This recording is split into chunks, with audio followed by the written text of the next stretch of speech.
Media को लग रहा था कि अब एनकाउंटर नहीं कर दिया जाए, कहीं गाड़ी ना पलट दी जाए। बिल्कुल नोकझोंक हो रही है और ये नोकझोंक कहीं ना कहीं इस बात को दर्शाता है कि पुलिस नहीं चाहती है कि मीडिया का कैमरा हमें कवर करे, मीडिया का कैमरा इन गुनाहगारों का बयान ले। देखिए एक तस्वीर नजर आ रही है जिसमें पत्रकारों और पुलिस की टीम के बीच नोकझोंक नजर आ रहा है और ये आखिरकार नोकझोंक क्यों हो रहा है और तौसीफ के साथ जो 3 अपराधी थे जिनको गिरफ्तार किया गया उन्हीं को पटना लेकर आया जा रहा था और इन तमाम चीजों को आपको विस्तार से बताएंगे। हमारे साथ अमित जी हैं। ये जो नोकझोंक नजर आ रही है क्या कहेंगे इसके बारे में? नहीं देखिए सिंपल सी बात है अभिषेक, प्रेस और पत्रकार कल से इस खबर को कवर कर रहे हैं जब से गिरफ्तारी हुई है वहां पे, जब से होटल में छापेमारी हुई। हालांकि देखिए बहुत प्लानिंग के तहत छापेमारी हुई थी और गिरफ्तारी की गई और कोलकाता पुलिस का भरपूर सहयोग मिला है पटना पुलिस को और खुद एसएसपी ने इस बात को कहा है।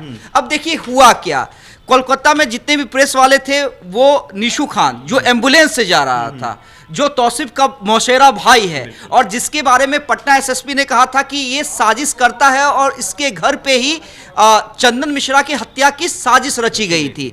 अब निशु क्या कहता है कि मुझे तो पैरालिसिस मारा हुआ है, मुझे गोली लगी हुई थी, मेरी वो गर्लफ्रेंड है, जिस महिला को गिरफ्तार किया गया है पटना पुलिस के द्वारा उसे वो अपनी गर्लफ्रेंड बता रहा है और बाकी को केयर टेकर बता रहा है। वो कह रहा है कि मेरी गर्लफ्रेंड मेरा इलाज करवाने के लिए आई थी और मैं कहीं से इस पूरे मामले से जुड़ा नहीं हूं। वो अपने भाई का भी सपोर्ट कर रहा है कि वो कोई गैंगस्टर नहीं है, नादानी में उससे ये काम हो गया। गैंगस्टर नहीं है भैया, गैंगस्टर का नाम नहीं दीजिए इसको।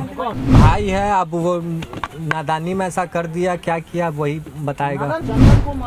ये हम नहीं जानते भैया क्यों मारा, काहे मारा। चंदन मिश्र के मर्डर के बारे में कुछ बताया था क्या? क्या बोला था? नहीं बोला है कि भैया मार दिए, हम क्या करें। उसका कहना है कि भाई पटना से हम बंगाल आए अपनी गर्लफ्रेंड के पास और फिर गर्लफ्रेंड लेके जाए कि मुझे दिल्ली इलाज कराने के लिए। अब देखिए और मीडिया भाई कल से ही लगी हुई है जैसे ही गिरफ्तारी की बात आई, क्योंकि जब से ये हत्या हुई थी इस हत्या ने चौंका दिया सबको।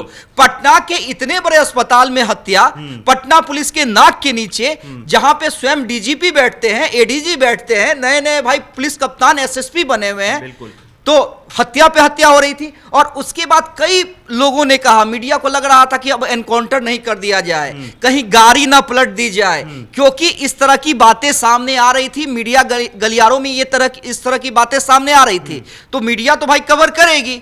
मीडिया ने बयान भी लिया और कॉन्ट्राडिक्ट कर रहा था, एसएसपी का बयान और निशु का बयान कॉन्ट्राडिक्ट कर रहा था एक दूसरे को। और मीडिया अलर्ट मोड पे है क्योंकि कहीं कवर करते हुए आ रही है कि किस रूट से ले जाया जा रहा है, कहीं गाड़ी पलट तो नहीं जाएगी। उत्तर प्रदेश वाली कहानी कहीं नजर बिल्कुल। हालांकि देखिए एसएसपी ने इस पे ऑन द रिकॉर्ड तो नहीं लेकिन ऑफ द रिकॉर्ड हिंट दिया कि ऐसा कुछ नहीं होने जा रहा है। लेकिन चूंकि खुद बिहार के दोनों डिप्टी सीएम और खासकर विजय सिन्हा ने कहा था एनकाउंटर करेंगे, हत्या करने वालों को अब छोड़ा नहीं जाएगा, तो मीडिया वालों को लग रहा है कि कहीं गाड़ी ना पलट जाए कहीं फिर। क्योंकि आपने देखा होगा गोपाल खेमका वाले में एक एनकाउंटर किया गया है पुलिस के द्वारा जो कि सवालों के घेरे में वो भी एनकाउंटर है, क्योंकि जिसका एनकाउंटर हुआ है उसकी मां ने सवाल खड़े किए उस एनकाउंटर पे। तो मीडिया कर्मी अब आ रहे हैं कवर करते हुए, तमाम कैमरे हैं और वहीं पे पटना पुलिस कवर करने से रोक रही है, कह रही है दूरी बनाइए, हमें डिस्टर्बेंस हो रहा है। तो तमाम चीजें वो नोकझोंक पहले हम अपने दर्शकों को दिखला देते हैं।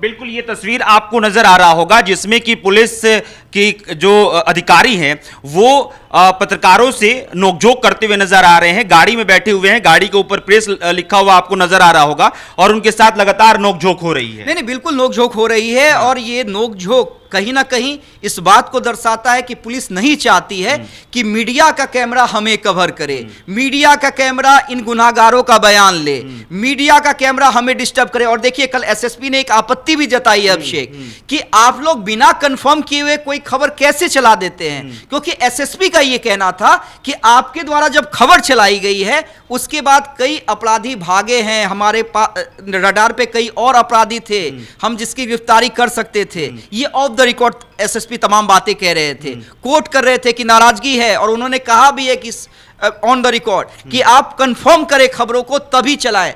कयासबाजी में आपके द्वारा चलाई गई खबर से हमें नुकसान होता है, इन्वेस्टिगेशन में नुकसान होता है। हालांकि मीडिया का अपना काम है, और मैं बार बार कह रहा हूं इस पूरे मामले में मीडिया को यह लग रहा है, क्योंकि कई लोगों का कहना था, और खुद डिप्टी सीएम, सुबह के डिप्टी सीएम ने कहा भाई एनकाउंटर किया जाएगा, तो मीडिया कवर करेगा, और पुलिस नहीं चाहती है कि मीडिया इस पूरे प्रकरण को। और हम ये भी बता दें कि गाड़ी जो है, पुलिस की गाड़ी जो है गयाजी पहुंच चुकी है, गयाजी से अब आगे का रास्ता सफर तय हो रहा है। ये निशु खान ने जो अमित जी बयान दिया है, कल कई बयान दिए, उसने कहा कि भाई मेरे भाई को गैंगस्टर मत बोलो, वो नादानी में कर दिया है, या फिर तमाम चीजें कि भाई हम निर्दोष हैं, हम तो लकवाग्रस्त हैं। इन सब चीज के बारे में क्या कहिएगा आप? नहीं, बिल्कुल निशु अपने आप को डिफेंड कर रहा है। निशु कह रहा है कि कोई प्लानिंग मेरे घर पे नहीं हुई थी, मैं इलाज करवाने के लिए गया था। देखिए इस मामले में कई मोड़ हैं, डॉक्टर का भी मोड़ है, पारस हॉस्पिटल में भी कई कर्मचारियों से पूछताछ हुई है, आगे भी पूछताछ होगी। लेकिन इस पूरे प्रकरण में निशु अपने आप को डिफेंड कर रहा है, कह रहा है कि भाई मेरा इस प्रकरण में कोई हाथ नहीं है, मेरे यहाँ कोई साजिश नहीं रची गई है। लेकिन एसएसपी का मानना है और कहना है कि तमाम चीजें इन्वेस्टिगेशन के पार्ट में है, लेकिन साजिश निशु के घर पे ही रची। लेकिन निशु खान जो है इस बात का जिक्र करते हुए नजर आ रहा है कि हाँ, हत्या करने के बाद वो घर पे आया, बोला कि मुझसे ये हो गया है। नहीं, हत्या करने के बाद वो आया और मैं इलाज करवाने के लिए, वो तमाम चीजें को एडमिट कर रहा है, लेकिन इस बात को एडमिट नहीं कर रहा है कि उसके घर पे हत्या की साजिश रची गई। चलिए, बहरहाल देखिए निशु खान के बयान के बाद जो पुलिस है वो अलर्ट मोड पे है, और कहीं ना कहीं पत्रकारों से दूरी बनाते हुए नजर आ रही है कि भाई जो अपराधी जो गिरफ्तार हो रहे हैं उनसे पत्रकार दूर ही रहे। और निशु खान के द्वारा कई बयान दिए गए, उन बयानों को आपने सुना होगा, और इस वक्त हम आपको इसी पर सबसे बड़ी खबर दे रहे थे कि आखिरकार पटना पुलिस पत्रकारों के साथ जो एक नोकझोंक की तस्वीर नजर आ रही है, वो आखिरकार नोकझोंक क्यों हो रही थी। मेरा नाम अभिषेक श्रीवास्तव है, आप देशवा न्यूज देख रहे हैं। चैनल पर बने रहिए, चैनल को सब्सक्राइब जरूर कीजिए, फेसबुक पेज को देख रहे हैं तो पेज को फॉलो जरूर कीजिए। बहुत बहुत शुक्रिया।